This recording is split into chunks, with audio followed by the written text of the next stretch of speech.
두 번째 인물 김건희 여사죠. 김 여사 기사 같이 보겠습니다. 김건희 대선 영향 우려 검찰 출석을 거부했다. 검찰 계속 부릉뗀 신병 강제 확보를 검토하고 있다라는 기사입니다.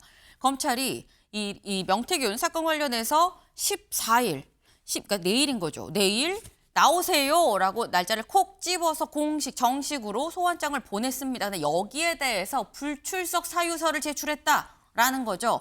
사유라 함은 제가 이게 나가면 대선에 영향을 미치지 않겠습니까? 그리고 관련해서 이런저런 추측 보도들이 나올 텐데 이거 안 된다고 봅니다. 그래서 출석할 수 없습니다라고 얘기를 했다라는 거예요.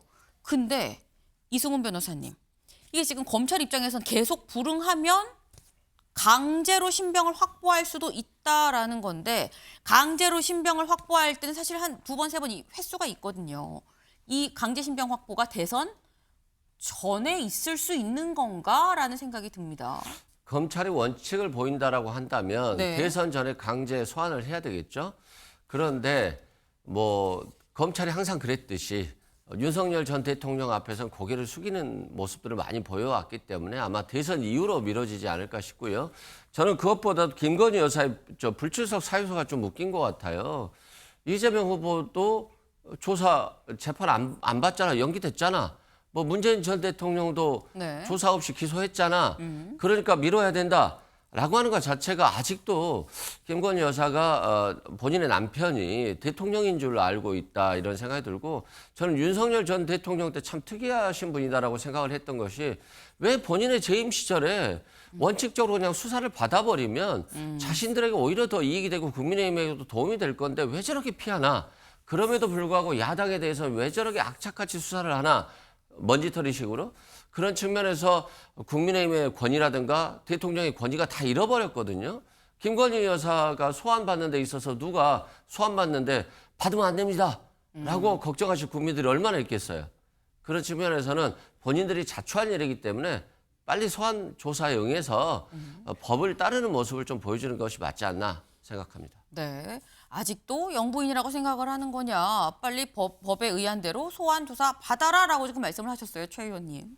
대선 이후에 아마 수사를 할 겁니다. 그런데 이 대선 이후에 수사를 한다고 해서 수사의 강도가 낮아진다고 봐서는 안 되겠죠. 지금 김정숙 여사의 옷값 의혹 그리고 문재인 대통령이 지금 뇌물죄로 기소됐기 때문에 지금 김건희 여사도 수사의 칼날을 피하기는 어려울 겁니다. 지금 오히려 김정숙 여사나 문재인 대통령보다 더 강한 수사가 들어올 가능성이 있습니다. 그렇기 때문에 김건희 여사는 이 부분에 대해서 본인이 사법적 리스크를 피하기 위해서 굉장히 좀 방어막을 많이 쳐야 될 것이고 지금 윤석열 정부 내내 이어져 온 것처럼 검찰의 수사가 굉장히 무디지는 않을 것이다. 그렇기 때문에 저는 여기서 이 지점에서 정치 보복의 칼날이 또다시 굉장히 강하게 작용할 것으로 보여서 만약 이재명 후보가 대통령이 된다면 정권 초반에는 문재인 대통령 정권 초반처럼 네. 정말 적폐 수사의 칼춤이 굉장히 커질 것으로 보이는데 그렇게 된다면 사회적 갈등이 엄청나게 심해져서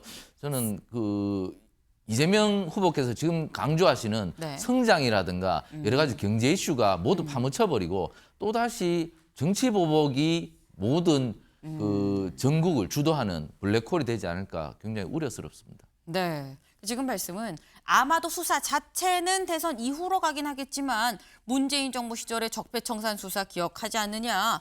보복성으로 더 검찰의 칼날이 더 나를 벼러서 더 세게 들어올 거다라는 말씀을 또 하셨어요. 어떻게 될지 봐야 되는 거겠죠. 저희가 준비한 소식 오늘 여기까지입니다. 오늘도 좋은 하루 보내세요.